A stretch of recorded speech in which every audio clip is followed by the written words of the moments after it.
Ich glaube, dass Firmen, die bloggen, auf jeden Fall enger an ihren Kunden dran sein werden in der Zukunft. Und die das verpassen, auf jeden Fall irgendwann das Gefühl haben, sie müssen was aufholen, was nicht mehr aufzuholen ist. Und der Kunde ist nämlich vom Kunden und Käufer und von der Zielgruppe zu Mensch mutiert. Eigentlich war er das schon immer, aber heute zeigt er das eben auch durch diese ganzen Ich-Botschaften auf Facebook und so weiter und eben durch das Mitreden können durch die digitalen Kanäle ist der Kunde ein Mensch mit einer Meinung geworden und nicht nur jemand, der vielleicht mal einen Brief schreibt, wenn er sich beschweren will, sondern es ist jemand, der aktiv an einer Markengestaltung teilhat.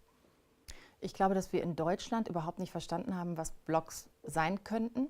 Ich glaube, das ist ein Riesenproblem, weil ganz viele Unternehmen immer noch auf die normale Markenkommunikation setzen und sich mit ihrem Publikum und ihrer Kundschaft eigentlich nur im Sender-Empfänger-Prinzip verständigen. Und das ist ja total überholt. Ich meine, warum die Leute nicht da abholen, wo sie stehen?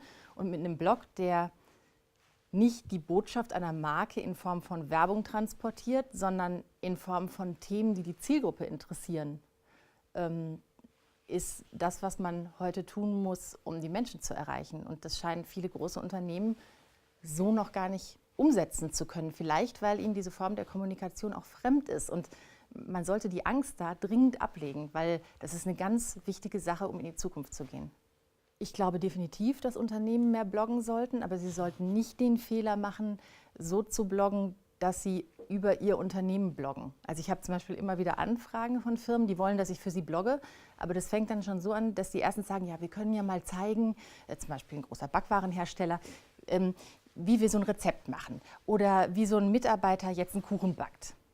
Und da sage ich natürlich, also eure Kunden, die kaufen eure Produkte, weil sie keinen Kuchen backen wollen. Ja, dann braucht ihr ihnen im Blog nicht mit Themen kommen, die sie nicht interessieren.